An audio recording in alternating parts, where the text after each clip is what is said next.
Hey, and welcome back to chapter 16 of Brave New World.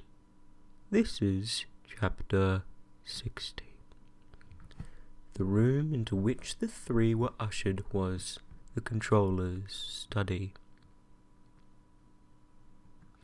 His lordship will be down in a moment. The Gamma butler left them to themselves. Helmholtz laughed out loud. It's more like a caffeine solution party than a trial, he said, and let himself fall into the most luxurious of the pneumatic armchairs. Cheer up, Bernard, he added, catching sight of his friend's green, unhappy face. But Bernard would not be cheered. Without answering, without even looking at Helmholtz, he went and sat down on the most uncomfortable chair in the room, carefully chosen in the obscure hope of somehow deprecating the wrath of the higher powers. The savage, meanwhile, wandered restlessly round the room, peering with a vague, superficial inquisitiveness at the books in the shelves, at the soundtrack rolls and reading machine bobbins in their numbered pigeonholes. On the table under the window lay a massive volume bound in limp black leather surrogate and stamped with large golden T's. He picked it up and opened it. My Life and Work by Al Ford. The book had been published at Detroit by the Society for the Propagation of Fordian Knowledge. Idly, he turned the pages, read a sentence here, a paragraph there, and had just come to the conclusion that the book didn't interest him when the door opened and the resident world controller for Western Europe walked briskly into the room. Mustafa Mond shook hands with all three of them, but it was to the savage that he addressed himself. So you don't much like civilization, Mr. Savage, he said. The savage looked at him. He had been prepared to lie, to bluster, to remain sullenly unresponsive, but, reassured by the good-humoured intelligence of the controller's face, he decided to tell the truth, straightforwardly. No. He shook his head. Bernard started and looked horrified. What would the controller think? To be labelled as the friend of a man who said that he didn't like civilization, said it openly and, of all people, to the controller. It was terrible. But John, he began. A look from Mustafa Mond reduced him to an abject silence. Of course, the savage went on to admit, there are some very nice things. All that music in the air, for instance. Sometimes 1,000 twanging instruments will hum about my ears, and sometimes voices. The savage's face lit up with a sudden pleasure. Have you read it too? He asked. I thought nobody knew about that book here in England. Almost nobody. I'm one of the very few. It's prohibited, you see. But as I make the laws here, I can also break them with impunity, Mr. Marx, he added, turning to Bernard, which I'm afraid you can't do. Bernard sank into a yet more hopeless misery. But why is it prohibited?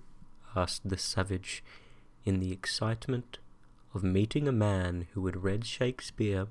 He had momentarily forgotten everything else. The controller shrugged his shoulders. Because it's old, that's the chief reason we haven't any use for old things here. even when they're beautiful?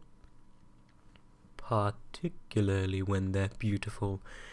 Beauty is attractive, and we don't want people to be attracted by old things. We want them to like new ones. But the new ones are so stupid and horrible. Those plays where there's nothing but helicopters flying about and you feel the people kissing. He made a grimace. Goats and monkeys.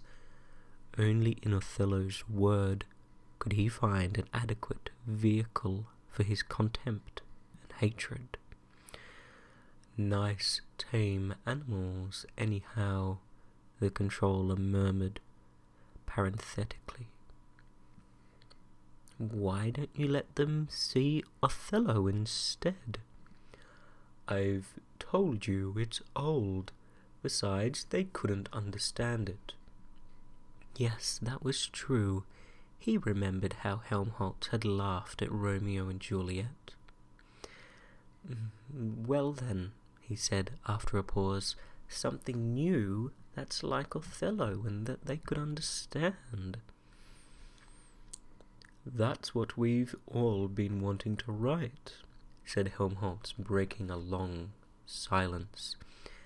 And it's what you never will write, said the controller, because if it were really like Othello, nobody could understand it, however new it might be, and if it were new, it couldn't possibly be like Othello. Why not? Yes, why not? Helmholtz repeated. He was forgetting the unpleasant realities of the situation, green with anxiety and apprehension. Only Bernard remembered them. The others ignored him. Why not? Because our world is not the same as Othello's world. You can't make flivvers without steel, and you can't make tragedies without social instability. The world's stable now. People are happy. They get what they want, and they never want what they can't get. They are well off. They're safe. They're never ill. They're not afraid of death. They're blissfully ignorant of passion and old age. They're plagued with no mothers or fathers. They've got no wives or children or lovers to feel strongly about. They're so conditioned that they practically can't help behaving as they ought to behave. And if anything should go wrong, there's Soma, which you go and chuck out of the window. In the name of liberty, Mr. Savage. Liberty, he laughed. Expecting deltas to know what liberty is, and now expecting them to understand Othello, my good boy. The savage was silent for a little. All the same, he insisted obstinately. Othello's good. Othello's better than those Feelies. Of course it's good, the controller agreed. But that's the price we have to pay for stability. You've got to choose between happiness and what people used to call high art. We've sacrificed the high art. We have the Feelies and the scent organ instead. But they don't mean anything. They mean themselves. They mean a lot of agreeable sensations to the audience. But they're told by an idiot. The controller laughed. You're not being very polite to your friend, Mr. Watson, one of our most distinguished emotional engineers. But he's right, said Helmholtz gloomily, because it is idiotic, writing when there's nothing to say. Precisely, but that require the most enormous ingenuity. You're making flivvers out of the absolute minimum of steel works, of art, out of practically nothing but pure sensation. The savage shook his head. It all seems to me quite horrible. Of course it does. Actual happiness always looks so pretty squalid in comparison with the overcompensations for misery. And of course, stability isn't nearly so spectacular as instability, and being contented has none of the glamour of a good fight against misfortune, none of the picturesqueness of a struggle with temptation, or a fatal overthrow by passion or doubt. Happiness is never grand. I suppose not, said the savage after a silence. But need it be quite so bad as those twins? He passed his hands over his eyes as though he were trying to wipe away the remembered image of those long rows of identical midgets at the assembling tables, those queued up twin herds at the entrance to the Brentford monorail station, those human maggots swarming round Linda's bed of death, the endlessly repeated face of his assailants. He looked at his bandaged left hand and shuddered. Horrible. But how useful. I see you don't like how Bogdanovsky groups, but I assure you they're the foundation on what everything else is built. They're like the gyroscope that stabilizes the rocket plane of state on its unswerving course. The deep voice thrillingly vibrated. The gesticulating hand implied all space and the onrush of the irresistible machine. Mustafa Mond's oratory was almost up to synthetic standards. I was wondering, said the savage, why you had them at all, seeing that you can get whatever you want out of those bottles. Why don't you make everybody an Alpha Double Plus while you're about it? Mustafa Mond laughed. Because we have no wish to have our throats cut, he answered. We believe in happiness and stability. A society of alphas couldn't fail to be unstable and miserable. Imagine a factory staffed by alphas, that is to say, by separate and unrelated individuals of good hereditary, and conditioned so as to be capable, within limits, of making a free choice and assuming responsibilities. Imagine it, he repeated. The savage tried to imagine it, not very successfully. It's an absurdity. An alpha-decanted, alpha-conditioned man would go mad if he had to do epsilon semi-moron work. Go mad. Or start smashing things up.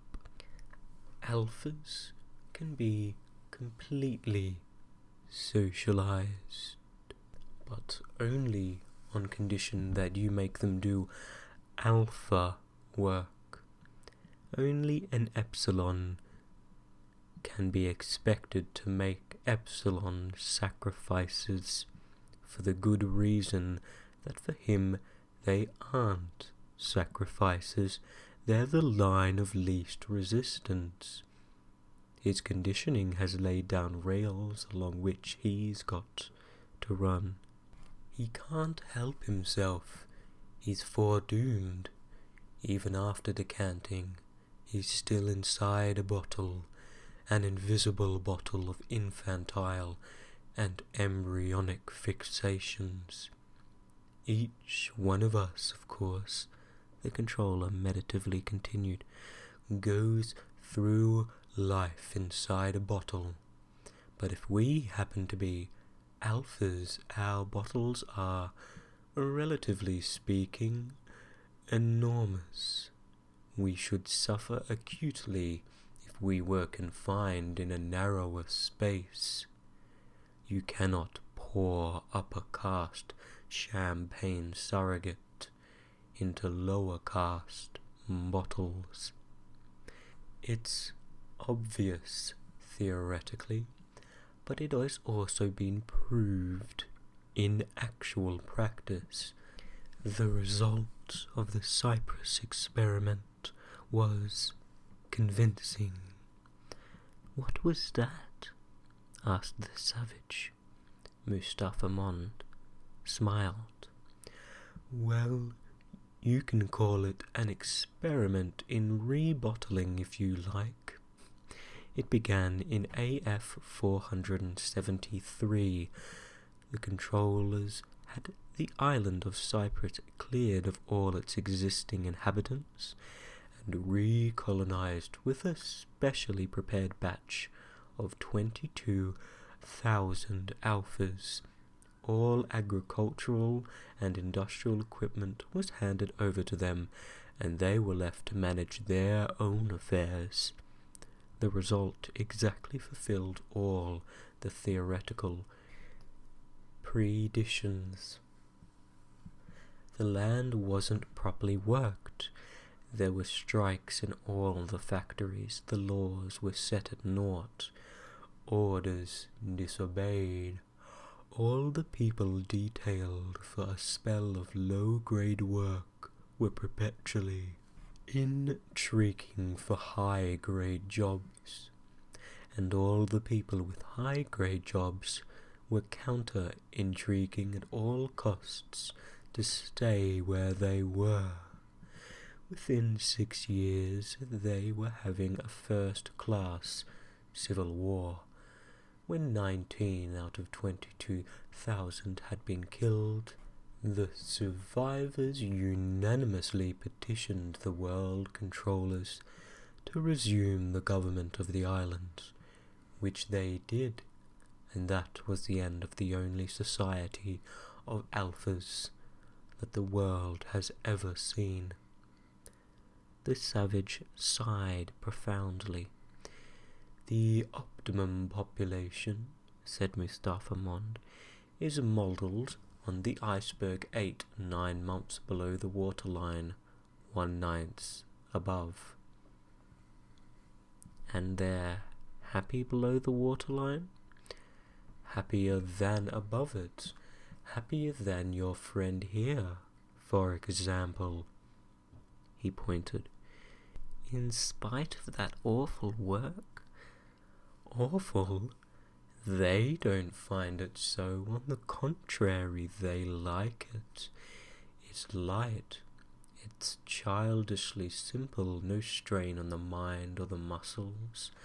7.5 hours of mild, unexhausting labour, and then the soma ration and the games and unrestricted copulation and the feelies. What more can they ask for?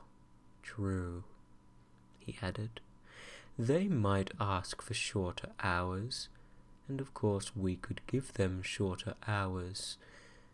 Technically, it would be perfectly simple to reduce all lower caste working hours to 3 or 4 a day, but would they be any the happier for that? No, they wouldn't.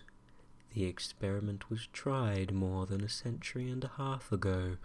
The whole of Ireland was put on the 4-hour day. What was the result?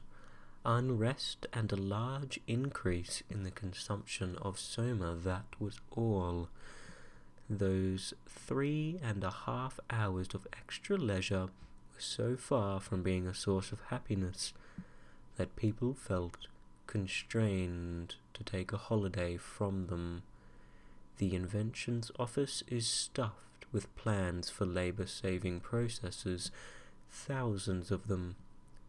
Mustafa Mond made a lavish gesture. And why don't we put them into execution? For the sake of the labourers. It would be sheer cruelty to afflict them with excessive leisure. It's the same with agriculture. We could synthesize every morsel of food if we wanted to, but we don't. We prefer to keep a third of the population on the land for their own sakes, because it takes longer to get food out of the land than of a factory. Besides, we have our stability to think of. We don't want to change. Every change is a menace to stability. That's another reason why we're so chary of applying new inventions. Every discovery in pure science is potentially subversive. Even science must sometimes be treated as a possible enemy. Yes, even science. Science. The savage frowned. He knew the word, but what it exactly signified he could not say. Shakespeare and the old men of the Pueblo had never mentioned science, and from Linda he had only gathered the vaguest hints. Science was something you made helicopters with, something that caused you to laugh at the corn dances, something that prevented you from being wrinkled and losing your teeth. He made a desperate effort to take the controller's meaning. Yes, Mustafa Mond was saying, that's another item in the cost of stability. It isn't only art that's incompatible with happiness, it's also science. Science is dangerous. We have to keep it most carefully chained and muzzled. What? Said Helmholtz in astonishment. But we're always saying that science is everything. It's hypnopedic platitude. 3 times a week between 13 and 17, put in Bernard. And the science propaganda we do at the college. Yes, but what sort of science? Said Mustafa Mond sarcastically. You've had no scientific training, so you can't judge. I was a pretty good physicist in my time. Too good. Good enough to realize that all our science is just a cookery book with an orthodox theory of cooking that nobody's allowed to question, and a list of recipes that mustn't be added to, except by special permission from the head cook. I'm the head cook now, but I was an inquisitive young scullion once. I started doing a bit of cooking on my own, unorthodox cooking, illicit cooking, a bit of real science, in fact. He was silent. What happened? Asked Helmholtz Watson. The controller sighed. Very nearly what's going to happen to you, young men. I was on the point of being sent to an island. The words galvanized Bernard into violent and unseemly activity. Send me to an island? He jumped, ran across the room, and stood gesticulating in front of the controller. You can't send me. I haven't done anything. It was the others. I swear it was the others. He pointed accusingly to Helmholtz and the savage. Oh, please don't send me to Iceland. I promise I'll do what I ought to do. Give me another chance. Please give me another chance. The tears began to flow. I tell you, it's their fault, he sobbed. Not to Iceland. Oh, please, your fortune, please. And in a paroxysm of abjection, he threw himself on his knees before the controller. Mustafa Mond tried to make him get up, but Bernard persisted in his grovelling. The stream of words poured out inexhaustibly. In the end, the controller had to ring for his fourth secretary. "Bring 3 men," he ordered, "and take Mr. Marks into a bedroom. Give him a good soma vaporization, and then put him in a bed and leave him." The fourth secretary went out and returned with 3 green-uniformed twin footmen, still shouting and sobbing. Bernard was carried out. "One would think he was going to have his throat cut," said the controller as the door closed, "whereas if he had the smallest sense he'd understand that his punishment is really a reward. He's being sent to an island. That's to say, he's being sent to a place where he'll meet the most interesting set of men and women to be found anywhere in the world. All the people who, for one reason or another, have got too self-consciously individual to fit into community life. All the people who aren't satisfied with orthodoxy, who've got independent ideas of their own. Everyone, in a word. Who's anyone? I almost envy you, Mr. Watson." Helmholtz laughed. "Then why aren't you on the island yourself?" "Because finally I preferred this," the controller answered. "I was given the choice to be sent to an island where I could have got on with my pure science, or to be taken on to the controller's council with the prospect of succeeding in due course to an actual controllership. I choose this and let the science go." After a little silence, "Sometimes," he added, "I rather regret the science. Happiness is a hard master, particularly other people's happiness. A much harder master if one isn't conditioned to accept it unquestioningly than truth." He sighed, fell silent again, then continued in a brisker tone. "Well, duty's duty. One cannot consult one's own preference. I'm interested in truth. I like science, but truth's a menace. Science is a public danger. As dangerous as it's been beneficent. It has given us the stablest equilibrium in history. China's was hopelessly insecure by comparison. Even the primitive matriarchies weren't steadier than we are. Thanks, I repeat, to science. But we can't allow science to undo its own good work. That's why we so carefully limit the scope of its researchers. That's why I almost got sent to an island. We don't allow it to deal with any but the most immediate problems of the moment. All other enquiries are most sedulously discouraged. It's curious," he went on after a little pause, "to read what people in the time of our Ford used to write about scientific progress. They seemed to imagine that it could be allowed to go on indefinitely, regardless of everything else. Knowledge was the highest good, truth the supreme value. All the rest was secondary and subordinate. True, ideas were beginning to change even then.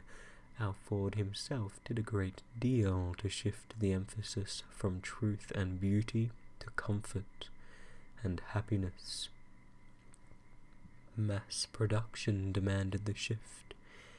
Universal happiness keeps the wheels steadily turning.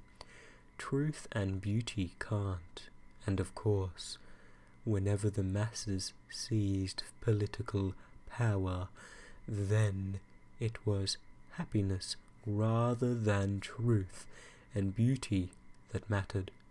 Still, in spite of everything, unrestricted scientific research was still permitted.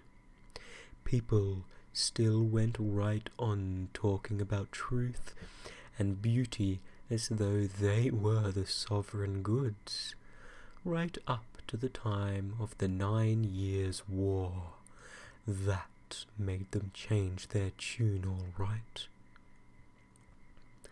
What's the point of truth or beauty or knowledge when the anthrax bombs are popping all around you? That was when science first began to be controlled, after the 9 Years' War. People were ready to have even their appetites controlled then. Anything for a quiet life. We've gone on controlling ever since. It hasn't been very good for truth, of course, but it's been very good for happiness. One can't have something for nothing. Happiness has got to be paid for. You're paying for it, Mr. Watson. Paying because you happen to be too much interested in beauty. I was too much interested in truth. I paid too. But you didn't go to an island, said the savage, breaking a long silence. The controller smiled. That's how I paid, by choosing to serve happiness. Other people's, not mine. It's lucky, he added, after a pause, that there are such a lot of islands in the world. I don't know what we would do without them. Put you all in the lethal chamber, I suppose. By the way, Mr. Watson, would you like a tropical climate? Marquise, for example, or Samoa, or something rather more bracing? Helmholtz rose from his pneumatic chair. I should like a thoroughly bad climate, he answered. I believe one would write better if the climate were bad, if there were a lot of wind and storms, for example. The controller nodded his approbation.